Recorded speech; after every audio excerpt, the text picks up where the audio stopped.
Bismillahirrahmanirrahim. Assalamualaikum warahmatullahi wabarakatuh. Waalaikumsalam.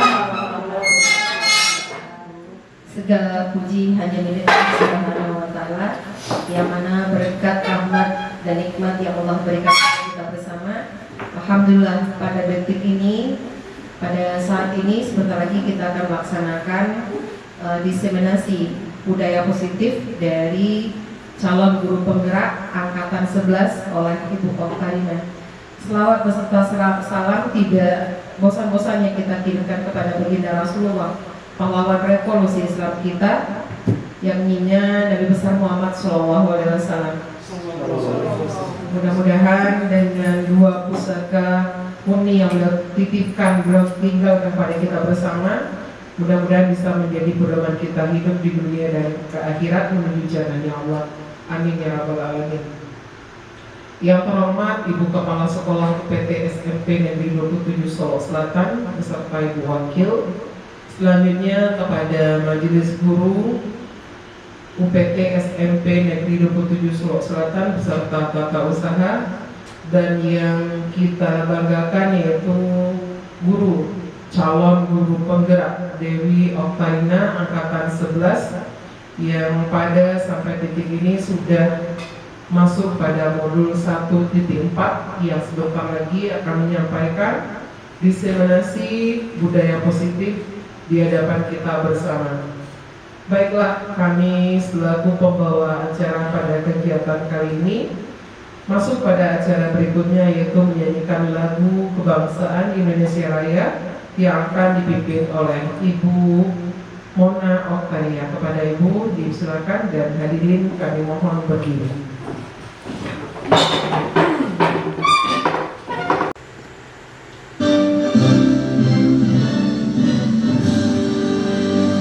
Indonesia tanah airku, tanah padaku.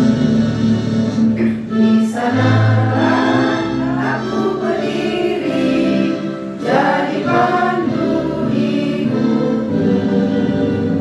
Indonesia kebangsaanku, bangsa dan tanah airku. Marilah kita berseru, Indonesia bersatu. Hiduplah tanahku, hiduplah negeriku, bangsaku, rakyatku semuanya. Bangunlah jiwanya, bangunlah badannya untuk Indonesia Raya. Indonesia Raya, merdeka, merdeka, tanahku, negeriku yang tercinta. Indonesia Raya, merdeka, merdeka, hiduplah Indonesia Raya. Indonesia Raya, merdeka, merdeka, tanahku, negeriku yang tercinta. Indonesia Raya, merdeka, merdeka, hiduplah Indonesia Raya. Hadirin kami persilakan duduk kembali. Bapak dan Ibu yang kami hormati, masuk pada acara berikutnya. Kata sambutan dari Ibu Wakil Kurikulum UPT SMP Negeri 27 Solo Selatan yang akan disampaikan oleh Ibu Hendra Maulida SPD. Pada Ibu dipersilakan.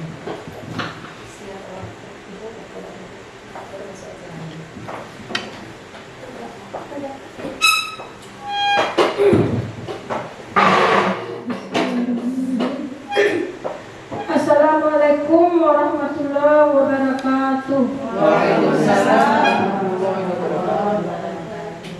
Ya, sama-sama saya hormati Ibu Kepala SMP 27 Solo Selatan, seterusnya Bapak dan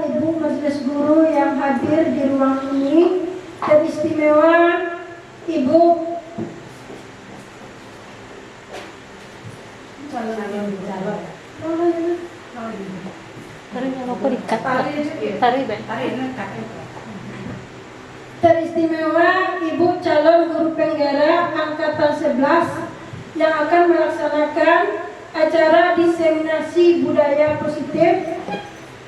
Mudah-mudahan dengan adanya acara ini bisa membuat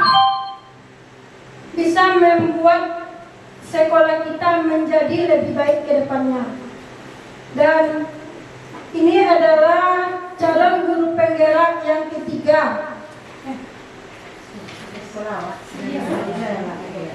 Calon guru penggerak yang ketiga di sekolah SMP 27 Solo Selatan. Mungkin hanya itu yang bisa saya sampaikan. Kalau ada kata-kata saya yang kurang pada tempatnya, saya mohon maaf. Wabillahi taufiq wal hidayah. Assalamualaikum warahmatullahi wabarakatuh.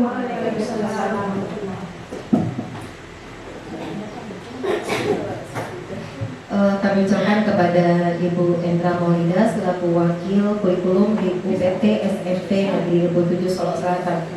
Acara berikutnya yaitu kata sambutan yang akan disampaikan oleh Ibu Kepala Sekolah SMP Negeri 27 Solo Selatan, yang mana beliau berperan penting dalam pelaksanaan kelancaran program pendidikan guru penggerak yang dijalani oleh Dewi Oktanya. Kepada Ibu Okta Parioninda SPD kami persilahkan.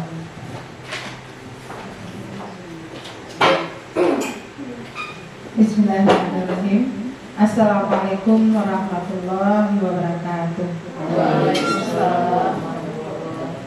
Yang sama-sama kita hormati Ibu Wakil UPT SMP Negeri 27 Solo Selatan, seterusnya kepada Bapak dan Ibu Majelis Guru beserta staf TU yang sudah menyempatkan hadir di dalam acara diseminasi budaya positif modul 1.4.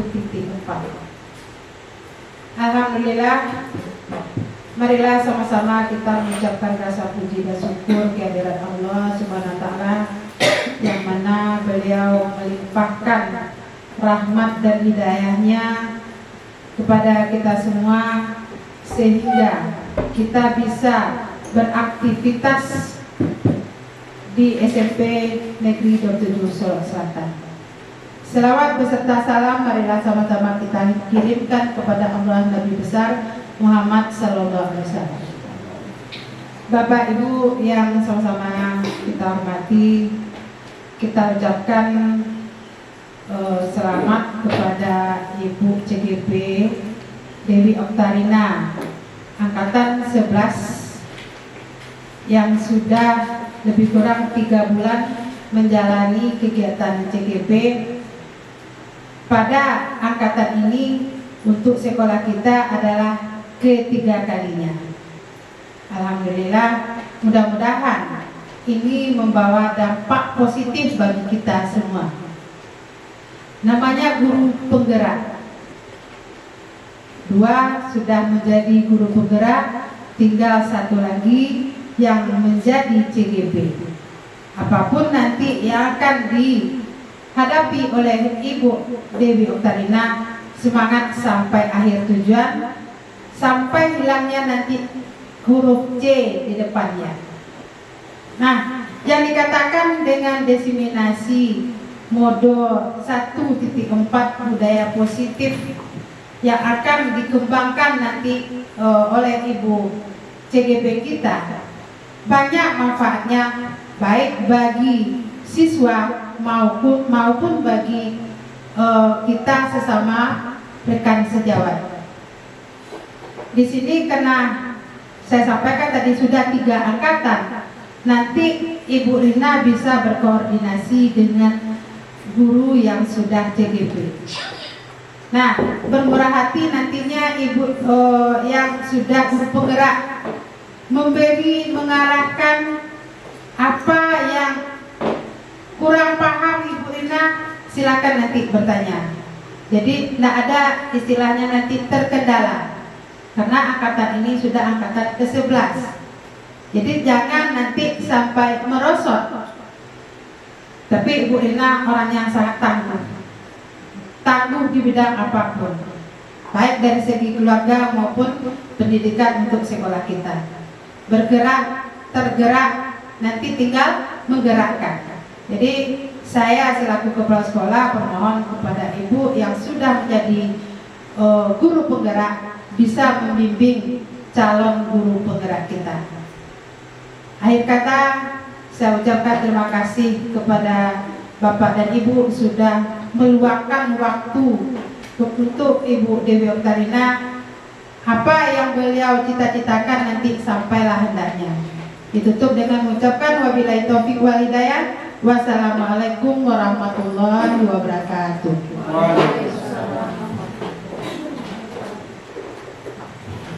Terima kasih kami ucapkan kepada Ibu Kepala Sekolah. Acara selanjutnya itu pembacaan doa. Demi untuk lancarnya acara kita ke depan, kita minta kesediaan Bapak Iqbal Sahrizal membacakan doa biar dapat kita bersama pada Bapak. Dipersilakan.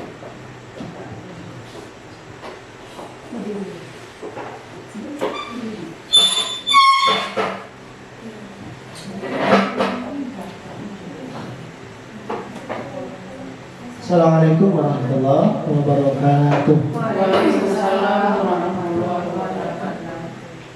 Agar lancarnya acara kita pada siang hari ini, marilah kita menundukkan kepala, mengangkat kedua tangan kita, berdoa kepada Allah Subhanahu wa taala.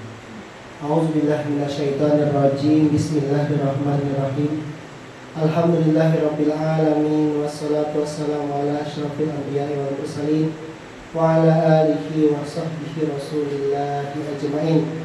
Allahumma ighfir lana dzunubana wa liwalidayna warhamhuma kama rabbayana shighara wa li jami'il muslimina wal muslimat wal mu'minina wal mu'minat al ahya'i minhum wal amwat. Allahumma ij'alna minat tawwabin waj'alna minal mutatahhirin waj'alna min ibadika sholihin al mukhlisin birahmatika ya arhamar rahimin. Rabbana atina fid dunya hasanah wa fil akhirati hasanah wa qina adzabannar. Walhamdulillahi rabbil alamin. Assalamualaikum warahmatullahi wabarakatuh.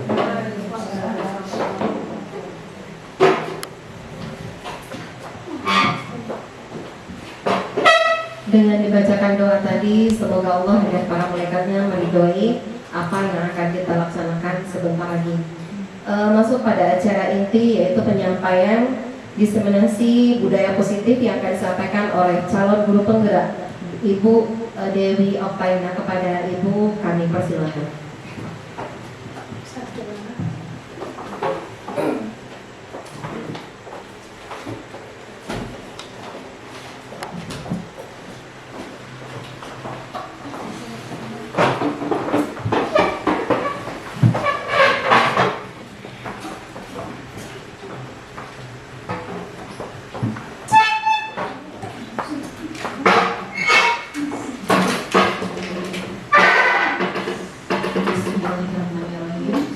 Assalamualaikum warahmatullahi wabarakatuh. Yang terhormat Ibu Kepala Sekolah SMP Negeri 27 Solo Selatan dan Ibu Wakil Kepala Sekolah SMP Negeri 27 Solo Selatan, dan selanjutnya guru hebat SMP Negeri 27 Solo Selatan. Sebelumnya saya mengucapkan terima kasih yang sebesar-besarnya kepada Ibu Kepala Sekolah karena berkat dukungan beliaulah acara diseminasi budaya positif ini dapat kita lakukan di sekolah kita ini, dan tidak lupa pula dengan partisipasi dari guru-guru semua untuk kelancaran acara ini. Baiklah, sebelum saya mulai, izinkan saya memperkenalkan diri dulu. Nama saya Dewi Oktarina. Saya merupakan calon guru penggerak angkatan 11 dari Kabupaten Solo Selatan. di sini pada siang hari ini. Semangat semuanya? Semangat. Apa perlu ice breaking dulu atau bagaimana? Boleh ya, ice breaking dulu. Oke, ice breakingnya seperti ini ya. Tepuk the best ya. Tepuk the best. Caranya seperti ini. Tepuk the best. I am the best. You are the best. We are the best. I am the best. You are the best. We are the best. Yes, yes. Allahu Akbar. Bisa? Bisa, yes. Susah. Coba dulu. Kita coba ya Bapak Ibu semuanya. Oke, kita mulai. Tepuk the best. I am the best. You are the best. We are the best. I am the best. You are the best. We are the best. Yes, yes. Allahu Akbar. Ya, luar biasa ya semangatnya siang hari ini. Meskipun pikirannya mungkin udah, sekarang kita udah jam pulang ya, jadi pikirannya mungkin udah di rumah. Nah, oke, saya pun di jalan ya madam ya. Saya pun di sini tidak akan memperpanjang mukadimah, mungkin bisa langsung saja saya masuk ke acara saya, yaitu tentang diseminasi modul 1.4 yaitu budaya positif, di mana di program guru penggerak saya tentang budaya positif ini hanya 2 minggu mempelajari pelajarannya yang sangat luar biasa banyaknya dibanding modul-modul sebelumnya ya Bapak Ibu ya. Tapi di sini saya diberikan waktu hanya 1 jam dengan materi yang sebanyak itu. Tapi semoga guru hebat semuanya bisa nantinya mengambil dan memahami tentang materi yang nantinya akan saya paparkan. Kita mulai saja ya Bapak Ibu ya. Di sini tujuan saya mengadakan diseminasi ini, yang pertama memang tugas dari kami calon guru penggerak yaitu melakukan aksi nyata di sekolah kami masing-masing. Dan yang kedua, kami ingin berbagi ilmu sedikit ya, men-sharing atau berbagi tentang ilmu budaya positif yang telah kami pelajari atau pahami dalam modul 1.4 dalam program guru penggerak yang lagi berjalan ini. Dan yang ketiga, tujuan saya mengadakan diseminasi modul 1.4 ini untuk berkolaborasi atau bekerja sama dengan Bapak Ibu guru semuanya di SMP Negeri 27 Solok Selatan ini, karena ya Bapak Ibu, budaya positif ini jika hanya 1 orang yang menerapkan ya, tidak bersama-sama, maka budaya positif ini akan lama mungkin terciptanya. Tidak bisa kita 1 orang saja yang menerapkan. Kita harus bersama-sama semua menerapkan agar sekolah kita ini mencapai ke tujuan baiknya nanti. Bersama kita teguh, bercerai kita runtuh ya Bapak Ibu ya. Oke, kita langsung saja. Sebelum materi, di sini kita harus tahu apa itu tujuan dari pendidikan.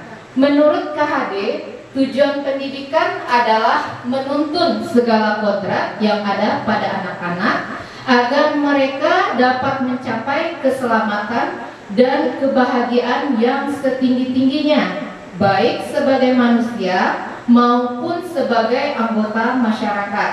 Oleh sebab itu, pendidik itu hanya dapat menuntun tumbuh atau hidupnya kekuatan kodrat yang ada pada anak-anak agar dapat memperbaiki lakunya, bukan dasarnya, hidup dan tumbuhnya kekuatan kodrat anak.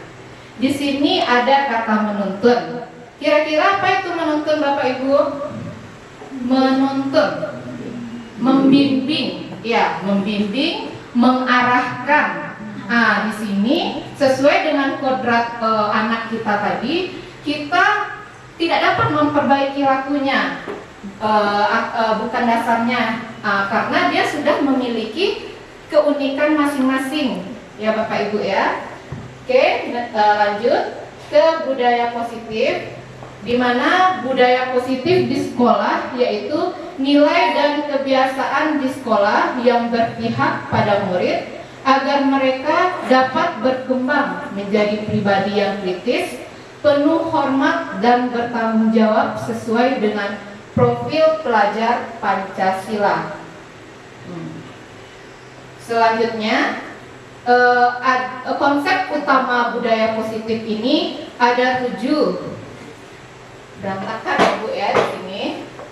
Nah, ada 7. Di sini pertama ada perubahan paradigma belajar. Yang kedua ada disiplin positif, dan yang ketiga kebutuhan dasar manusia. Keempat, motivasi perilaku manusia. Yang kelima, restitusi posisi kontrol guru, dan yang keenam, keyakinan kelas, dan terakhir yang ketujuh yaitu segitiga restitusi.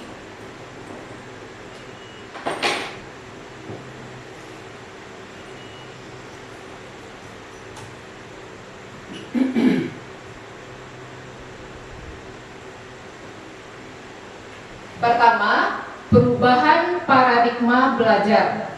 Dalam membangun budaya positif, sekolah dapat menyediakan lingkungan yang positif, aman, dan nyaman agar siswa mampu berpikir, bertindak, dan menciptakan lingkungan yang merdeka, mandiri, dan bertanggung jawab. Disiplin sangat berkaitan dengan kontrol guru terhadap siswa.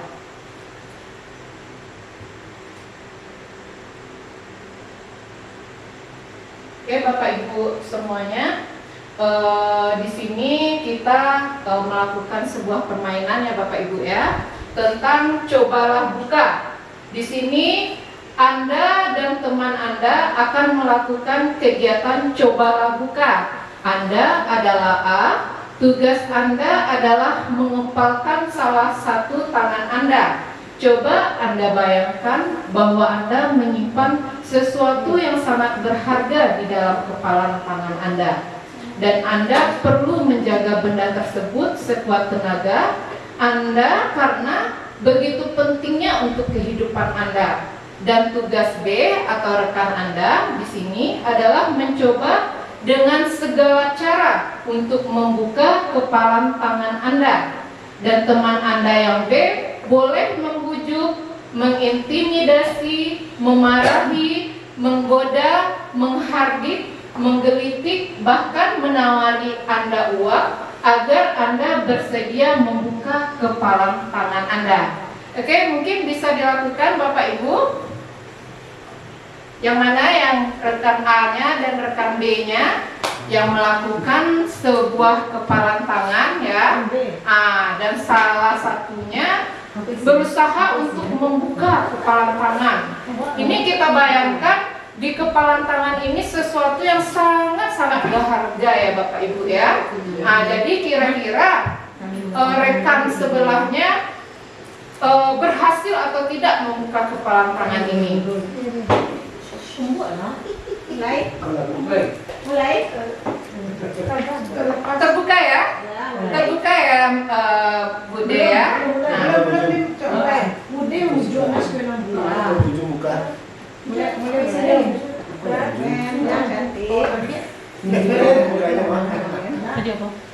Kenapa nggak boleh Mem? Tidak boleh ada kebahagia.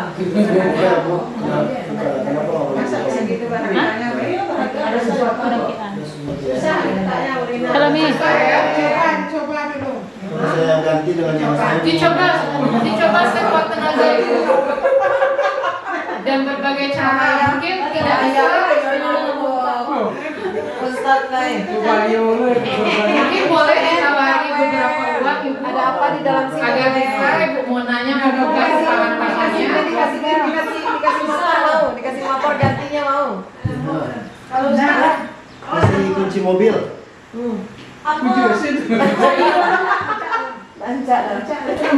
Rayonnya kurang ya, rayonnya kurang. Maunya Ibu Mona bagaimana? Mau uang? Oh, berarti kurang rayuannya ya? Ya. Oke. Nah, di sini dapat kita ambil ya pelajarannya. Kepalan tangan kita tadi kan ada sesuatu yang sangat berharga dan rekan teman kita ya, rekan sejawat kita berusaha untuk membukanya. Bagaimana, mau atau tidak? Tidak, ada juga yang mau mungkin. Ada beberapa yang mau, ada beberapa yang tidak. Di sini, disinilah dinamakan teori kontrol ya.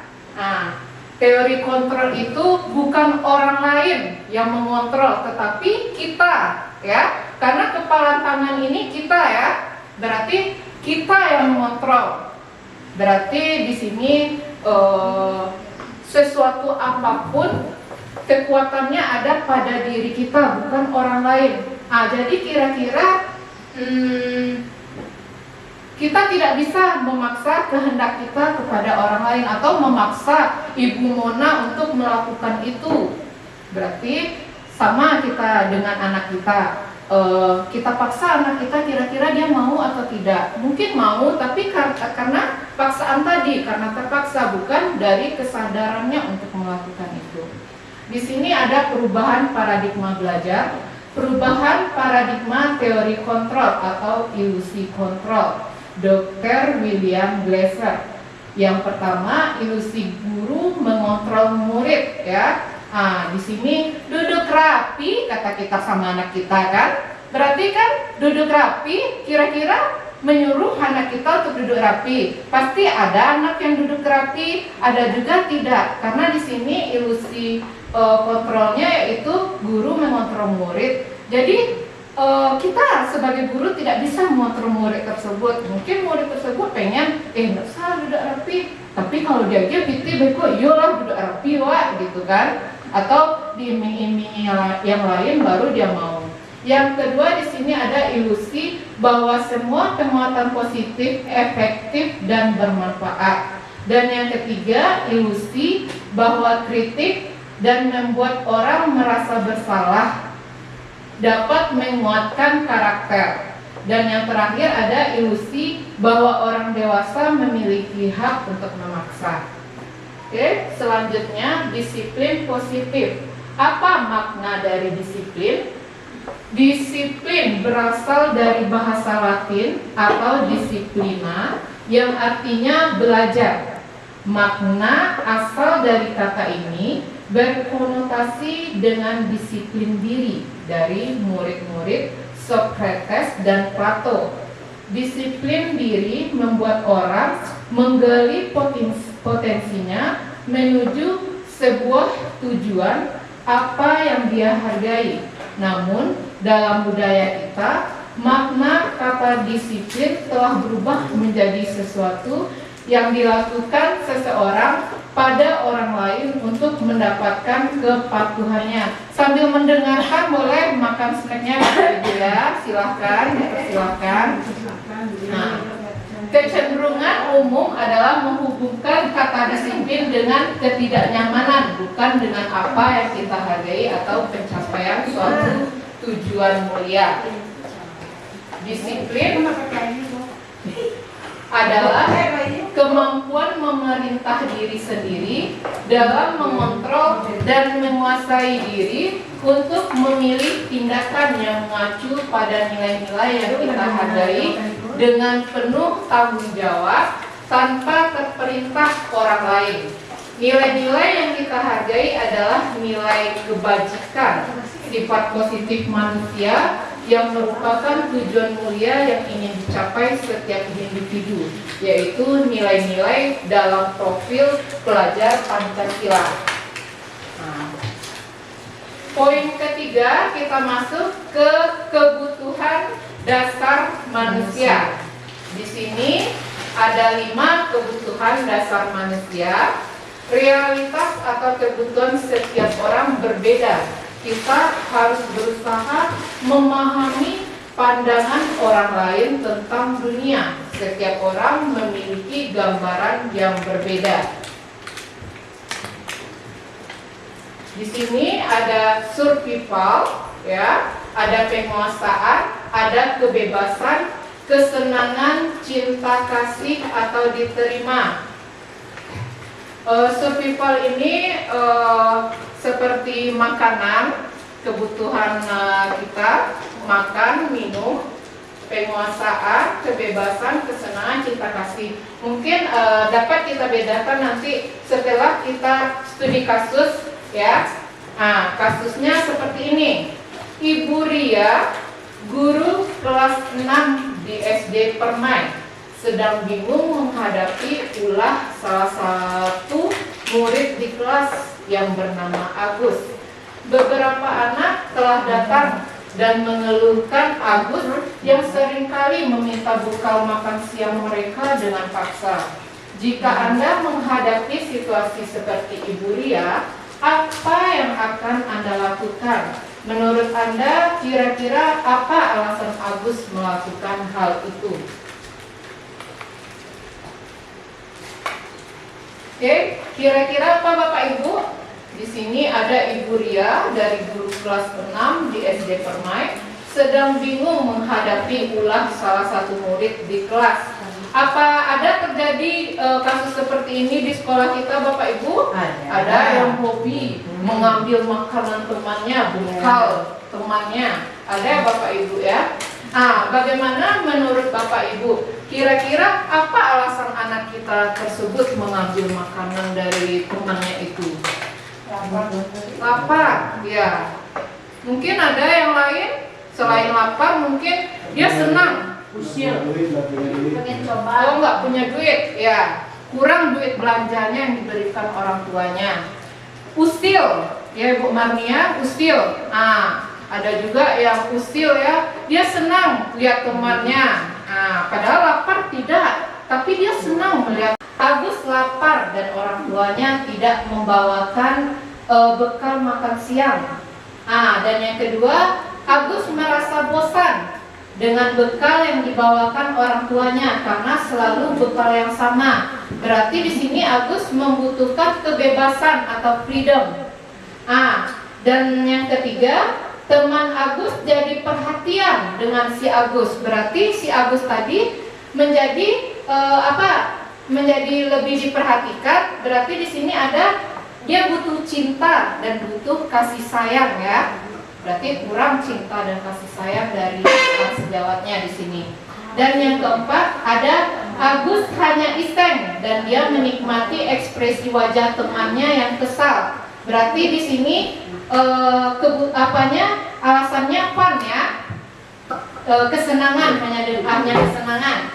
Dan yang terakhir dia merasa hebat karena temannya jadi takut dan menuruti keinginannya. Di sini dia merasa hebat ya, power. Selanjutnya kita lanjutkan ke materi kita yaitu yang keempat. Semua perilaku memiliki tujuan, yang yaitu tentang teori motivasi perilaku manusia. Yang pertama, untuk menghindari ketidaknyamanan atau hukuman. Apa yang akan terjadi apabila saya tidak melakukannya?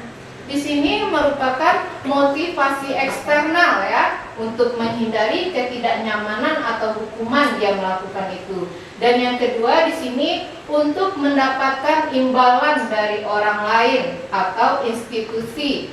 Apa yang akan saya dapatkan? Apa yang akan saya dapatkan apabila saya melakukannya? Berarti ini masih merupakan motivasi eksternal ya, di luar, belum motivasi dari dirinya, karena dia mengharapkan imbalan juga lagi melakukannya.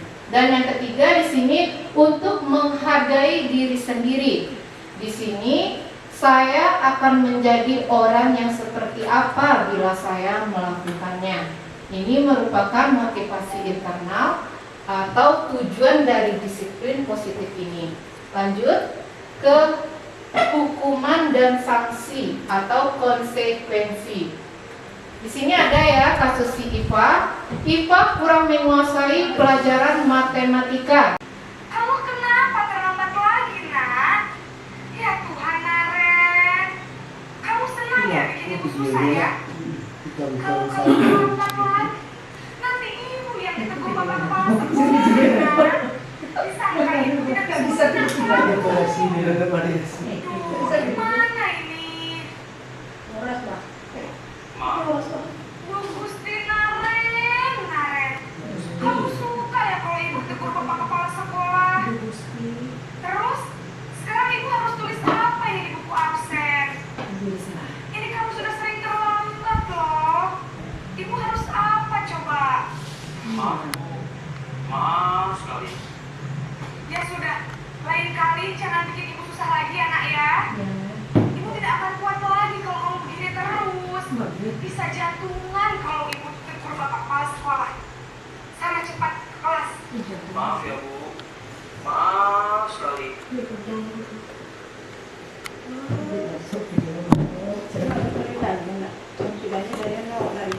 Ini posisi pembuat rasa bersalah. Dan selanjutnya di sini posisi teman.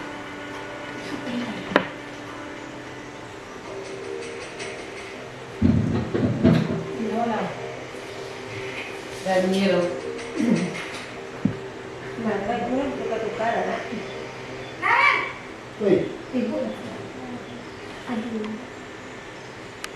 Atau konsekuensi.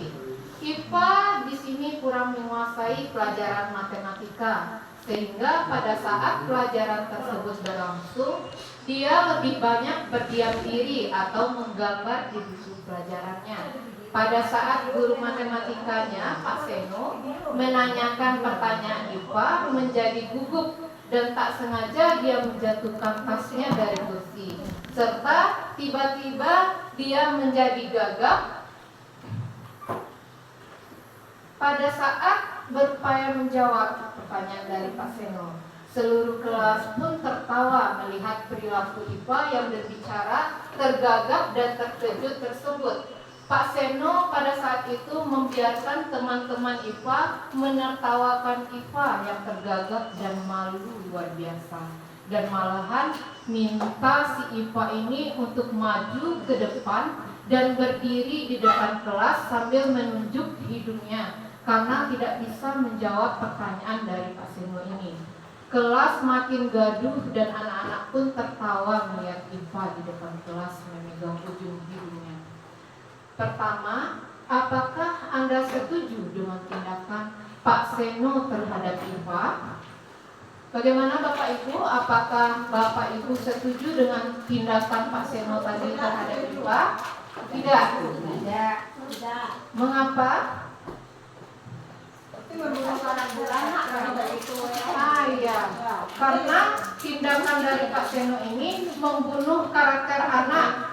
Iya, benar sekali ya, dapat membunuh karakter anak. Dia lebih menghilangkan PD-nya si Iva tadi.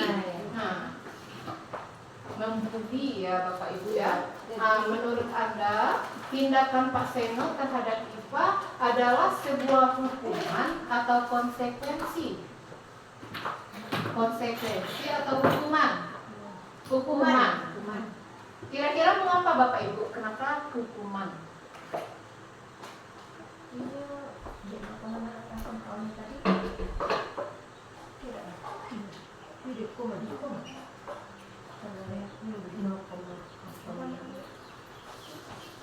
Oke, kita nanti bisa kita analisis jawabannya ya Bapak Ibu ya.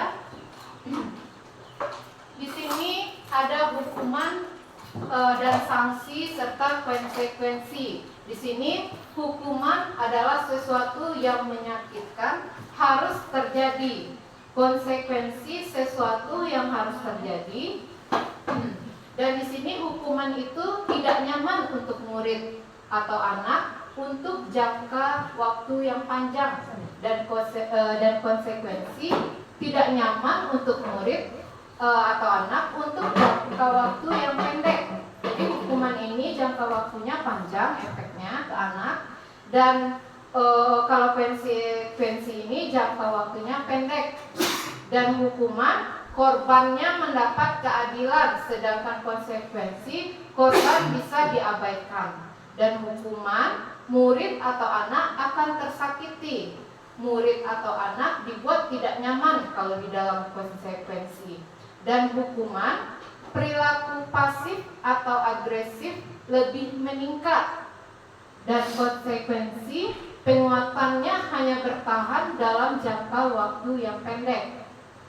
Serta di dalam hukuman sistem tidak akan berjalan bila murid tidak takut, sedangkan di konsekuensi memerlukan monitoring dan supervisi terus-menerus dari guru.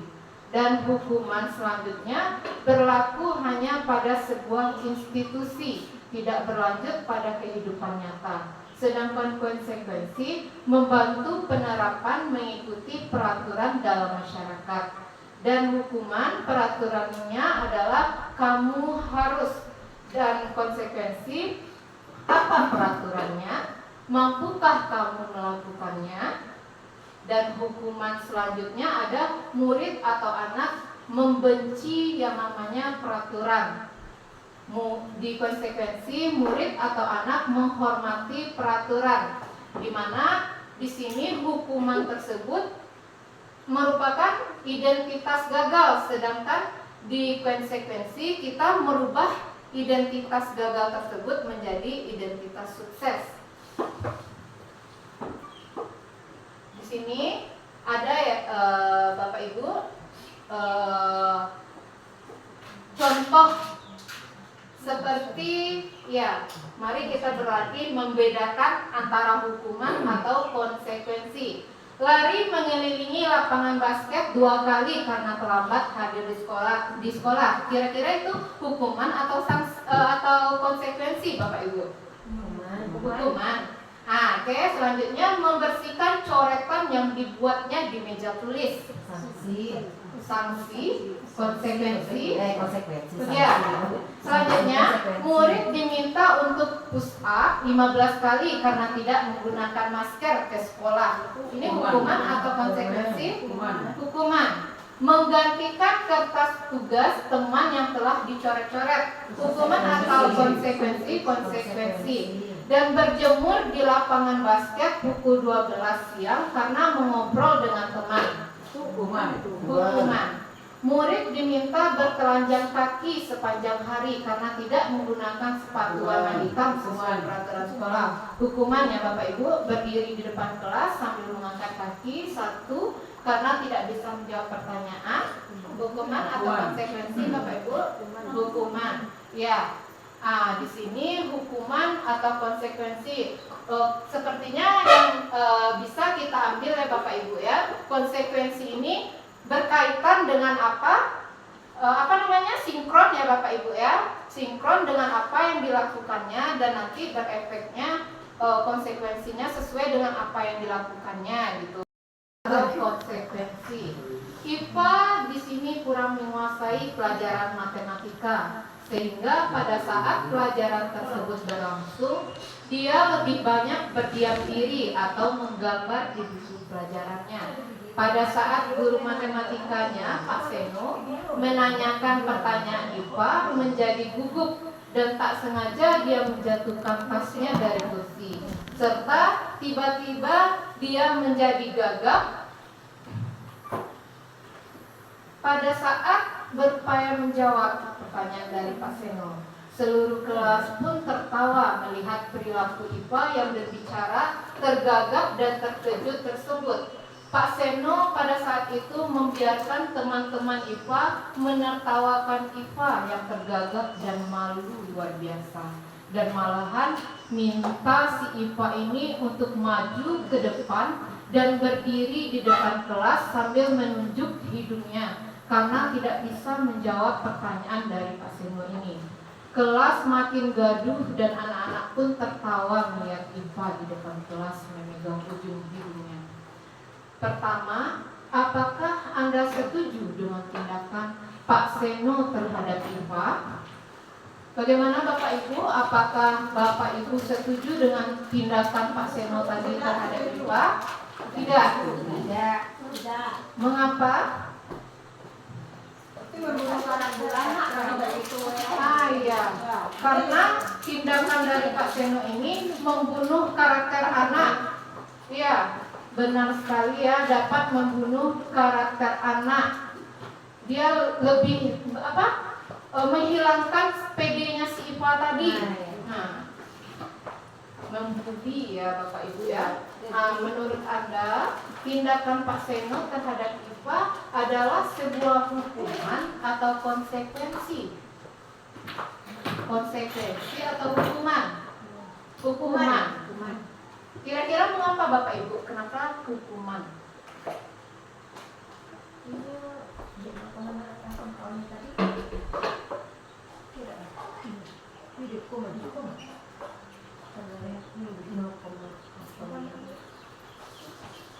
Oke, kita nanti bisa kita analisis jawabannya ya Bapak Ibu ya.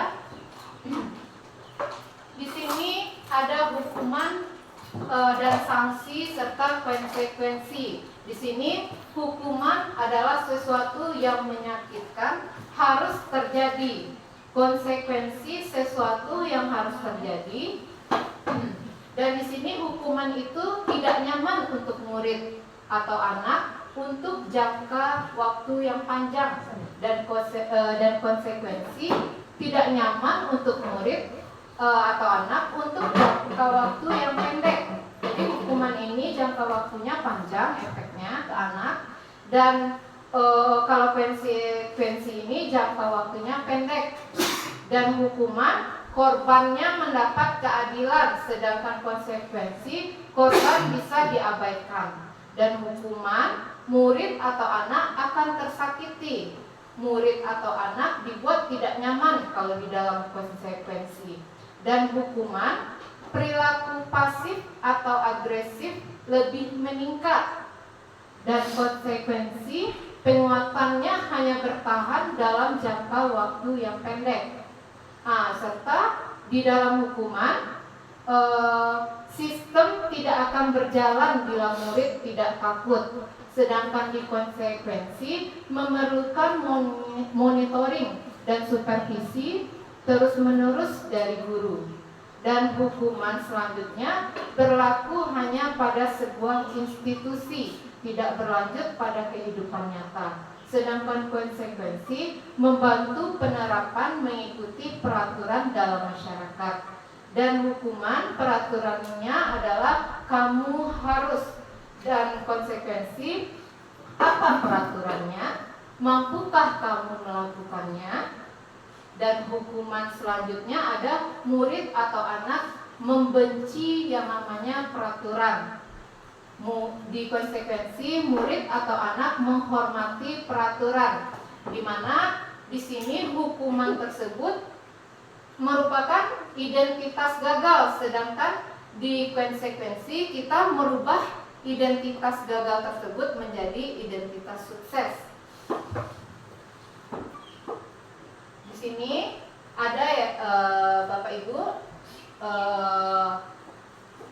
contoh seperti ya, mari kita berlatih membedakan antara hukuman atau konsekuensi. Lari mengelilingi lapangan basket 2 kali karena terlambat hadir di sekolah. Kira-kira itu hukuman atau konsekuensi Bapak Ibu? Hukuman. Oke, selanjutnya membersihkan coretan yang dibuatnya di meja tulis. Sanksi, konsekuensi. Ya.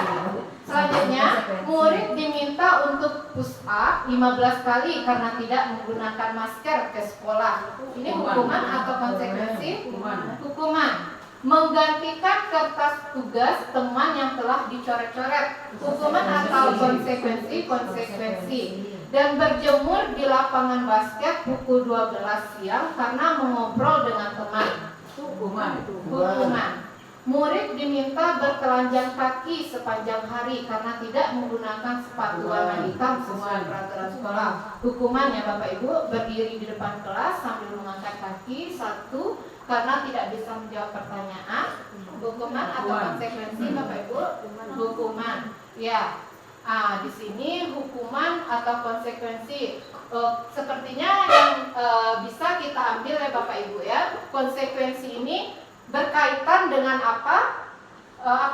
Sinkron ya Bapak Ibu ya. Sinkron dengan apa yang dilakukannya dan nanti berefeknya konsekuensinya sesuai dengan apa yang dilakukannya gitu.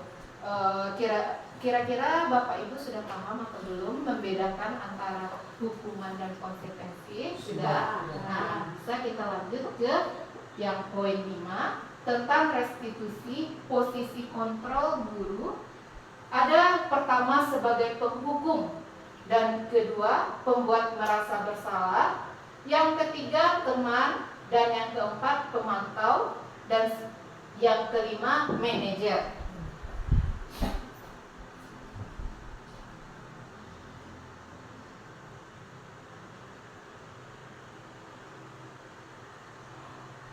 Oke Bapak Ibu, di sini saya memiliki sebuah video.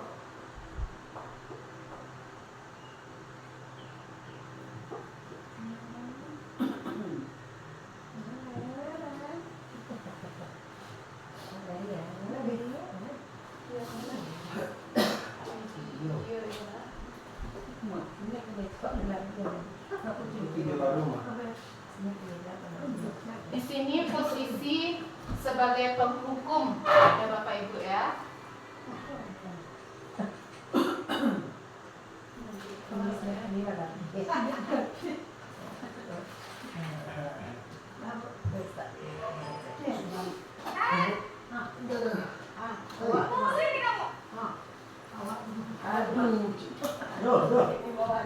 Selalu terlambat. Kamu deh, pasti terlambat. Suatu ibu dia mau. Apa coba? Alasan kamu apa lagi? Kapan sih kamu tidak terlambat? Malas sekali ya kamu jadi anak. Saya Dasar pemalas. Kamu sikap. Sudah berapa kali terlambat? Sana, kamu keliling lapangan basket 2 kali. kenapa saya harus ke lapangan basket, Bu? Kenapa? Kamu melawan ibu. Lawan Berani-beraninya jawab. Sudah terlambat, masih berani jawab pula. Sekarang, keliling lapangan basket 5 kali sekalian. Biar kapok. Cepat. Pergi sana ke lapangan basket.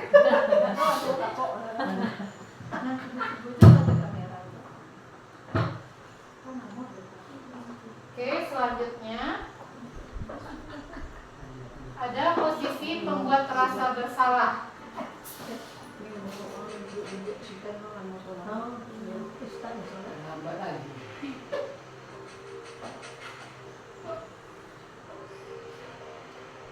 Naren,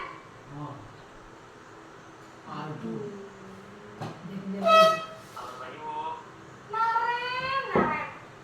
Kamu kenapa terlambat lagi, nak? Ya Tuhan, Naren. Kamu senang ya bikin ibu susah ya? Kalau kamu terlambat lagi, nanti ibu yang ditegur bapak kepala sekolah.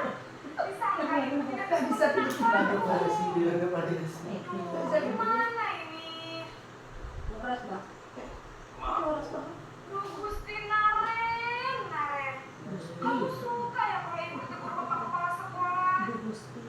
Terus, sekarang ibu harus tulis apa ini di buku absen?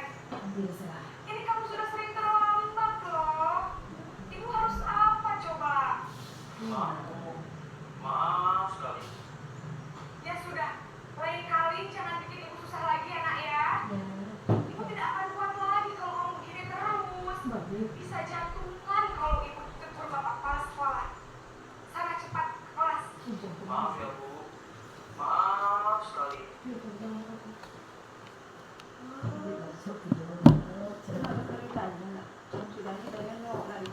Ini posisi pembuat rasa bersalah. Dan selanjutnya di sini posisi teman.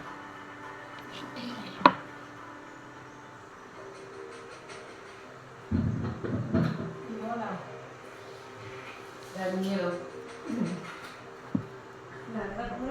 Naren, Woi, Selamat pagi, Bu. wah, sudah jam berapa ini nak? Terlambat lagi ya sayang. semua yang mau Iya, tidur Bu. dulu. Habis Isu juga yang mau saya tidur. saya, Bu. Kamu malah menyalahkan ibu kamu. Kamu bukannya anak yang larinya paling kencang. Kok terlambat sih? Tadi kan jangan. Iya. Biarpun saya kencang, tetap gak kejar, Bu. Ya sudah sana. Nanti lain kali larinya lebih kencang lagi ya. Biar gak terlambat lagi. Bikin senang ibu. Demi ibu. Bisa kan? Bisa lah, Bu. Ya sudah sana masuk Udah, kelas. Bu. Beresin urusan kamu. Kamu ada saja. Demi aku gitu deh.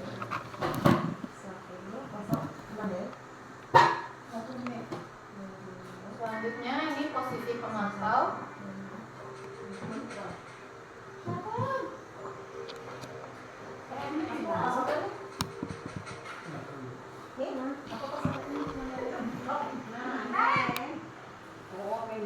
Mungkin bawahnya sama Bang. Selamat pagi, Bu. Naren, Kamu mau apa beli? peraturan sekolah kita tentang jam berapa kita harus masuk sekolahnya? Ada itu di Harus di sekolah jam Iya betul. Sekarang sudah jam 7.20. Naren sudah tahu konsekuensinya jika terlambat hadir. paham, Bu. Saya harus tinggal kelas pas jam istirahat selama 20 menit. Iya benar, konsekuensinya demikian. Jadi nanti jam 9.30 pas istirahat, kamu harus tinggal di kelas, kerjakan tugas tambahan untuk ketertinggalan kamu ya. Baik, Bu.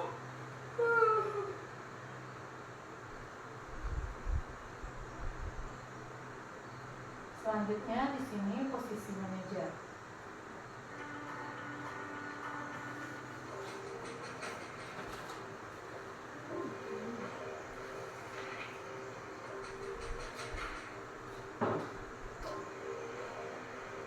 Naren, sama kelihatannya Bang. Baju dulu ya. selamat pagi Naren. Maaf, Bu. Saya terlambat. Iya, sekolah masuknya jam 7, sekarang sudah jam 7.20. Jadi sekarang bagaimana ini Naren? Maaf, Bu. Saya lupa setel alarm saya semalam. Baiklah, menurut kamu, keyakinan sekolah yang mana yang perlu ditingkatkan? Keyakinannya. Menghargai diri sendiri dan orang lain Kau mungkin. ini jawab Bang. Menurut awal tadi jawabnya. Saling menghormati tersebut.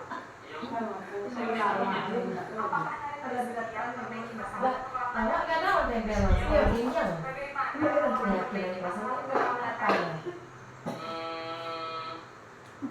Saya akan coba untuk tidak lupa menyetel alarm saya, Bu.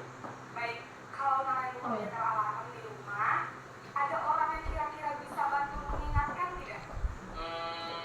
Ada, Bu. Kata saya, Kak Emma. Ada lagi selain Kak Emma? Selain Kak Emma, ada ibu saya. Baik, jadi yang mengingatkan Naren adalah Kak Emma dan ibu kamu ya. Kira-kira akan mulai setel alarm kapan nih Naren? Setelah pulang sekolah, akan segera saya lakukan.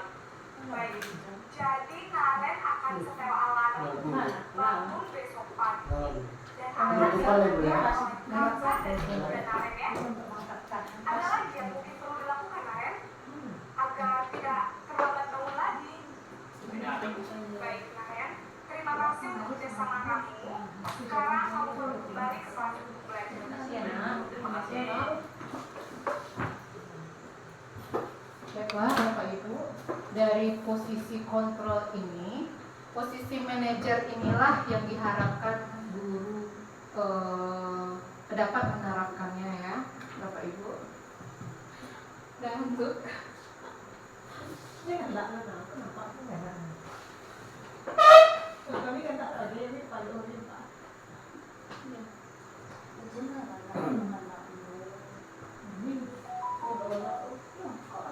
Ini paling terakhir dulu. Oke, kita lanjut ke materi yang keenam yaitu keyakinan kelas. Di sini keyakinan kelas adalah nilai-nilai kebajikan atau prinsip-prinsip universal yang disepakati bersama secara universal, lepas dari perbedaan agama, suku, negara, dan bahasa. Menurut Gosen, suatu keyakinan akan lebih memotivasi seseorang dari dalam atau intrinsik. Seseorang akan lebih bersemangat untuk menjalankan keyakinannya daripada hanya sekedar mengikuti peraturan saja. Di sini ada peraturan kelas ya Bapak Ibu ya.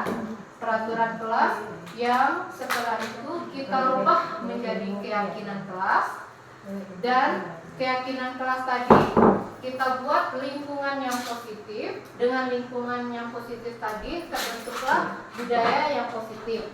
Mengapa keyakinan kelas bukan peraturan kelas? Nah, di sini mengapa keyakinan kelas tidak peraturan kelas? Karena di sini keyakinan kelas itu fokusnya kepada nilai-nilai atau budaya positif, sedangkan peraturan kelas perilaku yang diharapkan, dan pembentukannya keyakinan kelas ini kita buat bersama ya, bersama-sama siswa, guru bersama siswa, dan peraturan kelas ditetapkan oleh guru, sedangkan fleksibilitasnya keyakinan kelas ini tinggi, sedangkan peraturan kelas ini rendah. Dan untuk motivasinya dari keyakinan kelas ini internal ya, dari dalam diri anak murid kita tersebut. Dan peraturan kelas ini eksternal, hukuman atau imbalan. Brainstorming goals dari keyakinan kelas ini dengan menciptakan keyakinan kelas secara bersama-sama, siswa tidak hanya memahami aturan tetapi juga merasa memiliki dan bertanggung jawab atas lingkungan belajar mereka. Dibanding peraturan yang kaku, keyakinan kelas menciptakan lingkungan belajar yang lebih positif dan mendorong siswa untuk berinisiatif. Di sini ada peraturan dan nilai kebajikan yang dituju. Kira-kira peraturan yang pertama ada kembalikan barang ke tempatnya. Itu merupakan nilai kebajikan apa yang dituju Bapak Ibu? Dan dilarang mengganggu orang lain.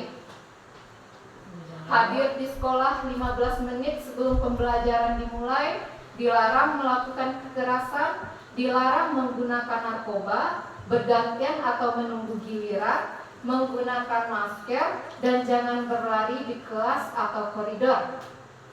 Selama ini seperti menggunakan masker itu nilai kebajikannya untuk kesehatan atau keselamatan, tetapi dalam penerapannya atau implementasinya atau realnya kita diharapkan memakai masker, tapi tidak karena untuk kesehatan ya Bapak Ibu ya, atau tidak hanya untuk keselamatan tetapi untuk mematuhi peraturan seperti kita ke bank harus pakai masker. Kira-kira memang Bapak Ibu menggunakan masker itu untuk keselamatan Bapak Ibu atau hanya mematuhi peraturan bank supaya bisa masuk ke bank? Selama ini mematuhi peraturan ya Bapak Ibu.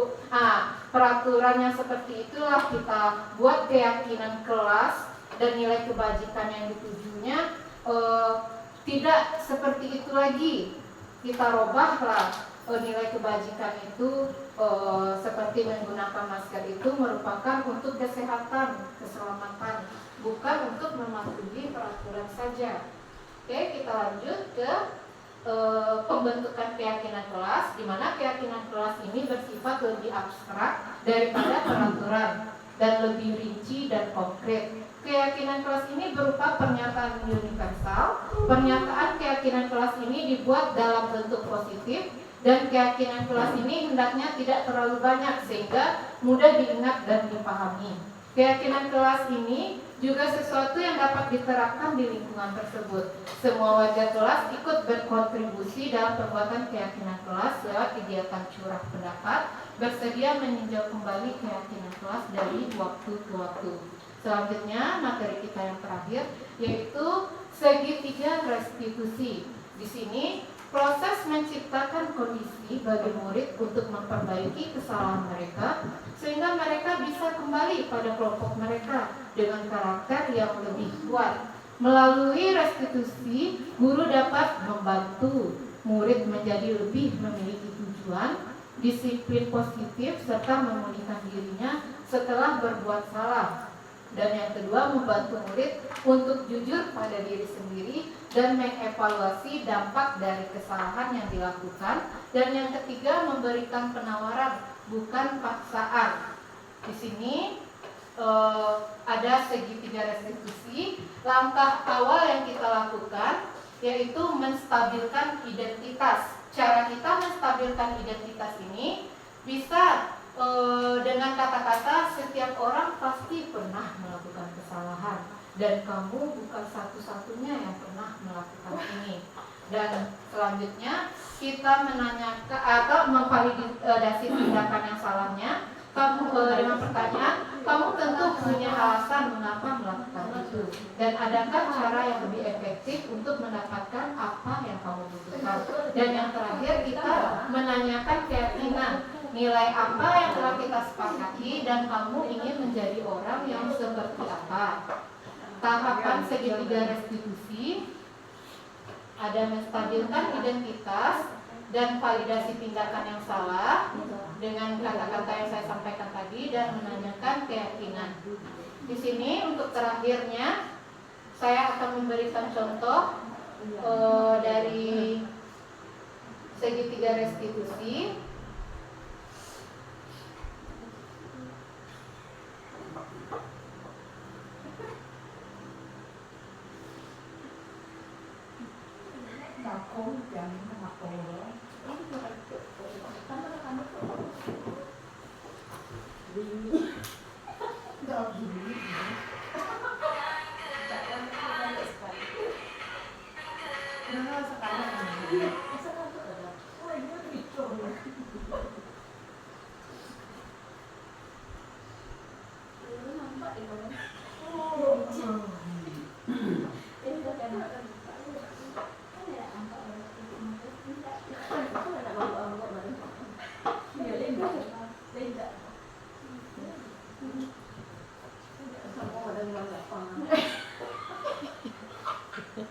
Tunggu sebentar ya Bapak Ibu ya.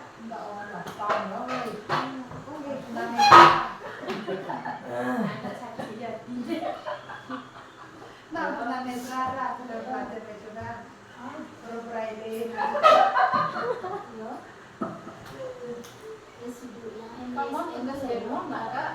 Tiama foto tentang segitiga restitusi.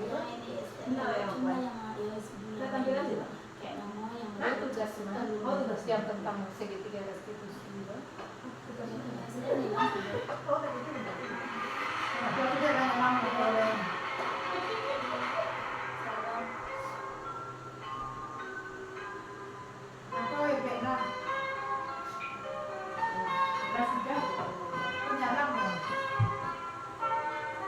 Ini tugas saksi nyata saya di demonstrasi kontekstual modul 1.4 menyelesaikan masalah siswa yang sering terlambat dan main gadget.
Ini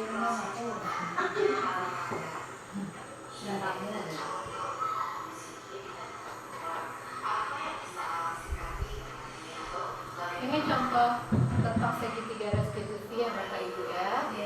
Oke.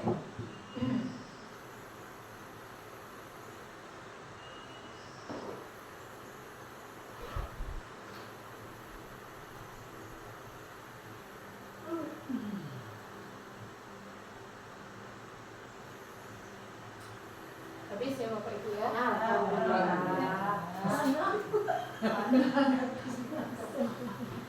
Oke, demikianlah materi tentang budaya positif pada siang ini. Mungkin ada pertanyaan dulu atau tanggapan? Selamat. Tanggapan ya, tanggapan konstruktifnya berarti. Boleh ya Ustaz ya? Boleh. Pertanyaan Ustaz? Cukup pas. Cukup pas. Nah, oke. Saya tutup dengan wabillahi taufiq wal hidayah. Assalamualaikum warahmatullahi wabarakatuh. Terima kasih banyak guru-guru hebat